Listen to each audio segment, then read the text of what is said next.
नमस्कार मित्रांनो, मी तुमचा सहकारी मित्र भूमेश आणि राणादाली पाखरे आपल्या चॅनलमध्ये तुमचं मनातून सर्वांचं स्वागत। मित्रांनो, आज सकाळी सकाळी पावसाच्या दिवसांमध्ये आपण निघलोय जंगलाच्या दिशेने जंगलाकडे जाण्यासाठी आणि थोड्या काही अंतरावरती गेल्यानंतर असं डोक्यात पण आलं की आज काहीतरी आपल्यासाठी बनवावं। तर पुढे गेल्यानंतर थोड्याशा अंतरावरती तुम्हाला तर माहिती आहे जंगलातले झाडं झुडपं पडलेली असतात, तर हा एक झुडूप पडलेलं होतं बांबूचं, ते पार करून आम्ही पुढे गेलोय। मी पुढे गेलोय आणि पुढे गेल्यानंतर मला दिसलं एक शतावरीचं झाड आणि ते शतावरीच्या झाडाबद्दल म्हणलं तुम्हाला एक फायदा सांगावा, तुम्हाला 2-3 काही त्याचे फायदे आहेत ते तुम्हाला सांगावं असं माझ्या डोक्यात आलं आणि मी तिथं थांबलोय। मित्रांनो, आम्ही ह्या शतावरीच्या झाडाला जनरली शतावरीचे 3 प्रकार पाहायला मिळतात। 3 प्रकारामधून तुम्ही त्यात शेतामध्ये जो शतावरी लावले असते ते तुम्ही पाहिली असाल आणि खास तर पोळ्याच्या दिवसांमध्ये तुम्ही जेव्हा मारबत म्हणून कोणी एकमेकाच्या कानाले खोसतात तर तेव्हा पाहिली असाल। मित्रांनो, आम्ही काय करतो गावाकडे पोळ्याच्या दुसऱ्या दिवशी म्हणजे मारबत नेतात एक बनवून आणि ते मारबत टाकल्यानंतर त्याचे फांद्या आणतात आणि एकमेकाच्या कानाला अडकवतात आणि बोजारा मागतात, बोजारा दे बाबा, बोजारा दे, बोजारा दे। तर मित्रांनो, हे मारबत म्हणून आम्ही ओळखतो, याला मारबत म्हणतोय, काही आणि ठिकाणी शतावरी म्हणतात, वेगवेगळे नावं असतील त्या ठिकाणी। असं तुमच्याकडं काय बोलतात, तिला काय म्हणतात ते कमेंट करून नक्की सांगा। मित्रांनो, ह्या शतावरीचे फायदे भरपूर आहेत, भरपूर फायदे आहेत। मित्रांनो, तुम्हाला पहिला फायदा मी सांगतोय तो अत्यंत उपयुक्त आणि शेतकऱ्यांसाठी जबरदस्त आहे। शेतकरी शेतमजूर वर्गांसाठी किंवा ज्याच्याकडे गायी असतील किंवा म्हशी असतील, दुभते जनावर असतील आणि त्यांना जर का दूध कमी येत असेल तर मित्रांनो, या शतावरीचं पावडर बनवून जर का तुम्ही त्यांच्या दाण्यामध्ये टाकत असाल, म्हणजे कुकसात, ढेप असेल, सरकी असेल, जे काही तुम्ही दाणं म्हणून चारताय त्या दुभत्या जनावराला दोवल्यानंतर किंवा दोवण्याच्या अगोदर, तर त्या ठिकाणी तुम्हाला याचं पावडर बनवून टाकायचं आहे। तुम्हाला दररोज तुम्ही हव्या त्या क्वांटिटीमध्ये टाकू शकता। त्यात तुम्ही जर का टाकतले जवळपास 50 ग्राम तरी टाकलंच पाहिजेत। जर का तुम्ही ते टाकलं असाल तर त्यात तुम्हाला खूप चांगला रिझल्ट मिळणार आहे। जवळपास 10 दिवसामध्येच खूप चांगला तुम्हाला त्याचा रिझल्ट पाहायला मिळेल, खूप चांगलं मिळेल।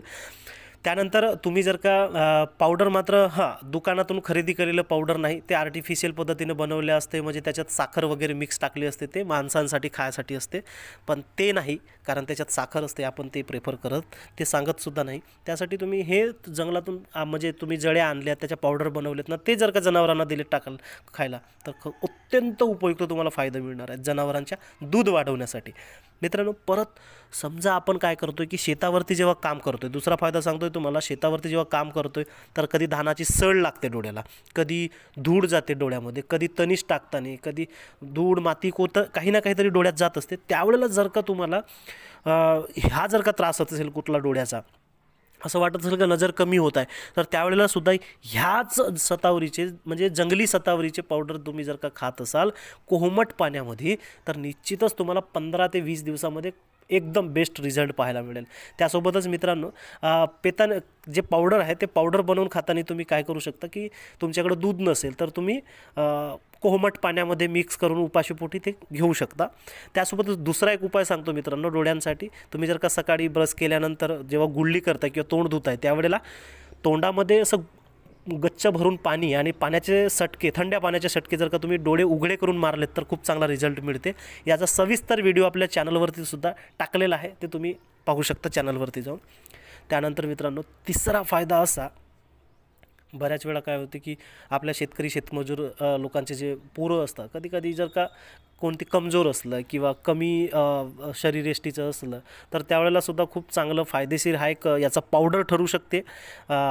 जर का कमजोरी असेल किंवा त्याच्यानंतर वीर्य कमजोरी जर का असेल ना त्यांना, तरीसुद्धा खूप चांगलं फायद्याचं होते। याच्यासाठी फक्त 1-2 पावडर तुम्हाला मिक्स करावं लागतील, जसं अश्वगंधा पावडर असेल, सफेद मुसळी असेल आणि शतावरी पावडर जे तुम्ही बनवताय, तर ते पावडर जर का तुम्ही थोड्या थोड्या समप्रमाणामध्ये घेतले 2-2 चम्मच आणि ते दररोज सकाळी उपाशीपोटी तुम्ही जर का दुधात मिक्स करून प्या, दूध नसेल तुमच्याकडं तर हलकंसं कोमट पाण्यामध्ये मिक्स करून जर का तुम्ही पेले तर नक्कीच तुम्हाला खूप चांगला रिझल्ट भेटणार आहे मित्रांनो। तर हा नक्कीच तुम्हाला व्हिडिओ आवडला असेलच अशी मला आशा आहे। व्हिडिओ आवडला तर लाईक, शेअर, सबस्क्राईब तेवढं करून घ्या आणि इतरांनासुद्धा पाठवा, कारण तुमच्याकडून खूप साऱ्या अपेक्षा आहेत। तुमच्याकडून फक्त आम्हाला एक लाईक पाहिजे व्हिडिओवरती। चला तर भेटूया आपण पुन्हा पुढच्या व्हिडिओमध्ये, तोपर्यंत काळजी घ्या स्वतःची आणि आपल्या परिवाराची सुद्धा। सर्वांना नमस्कार।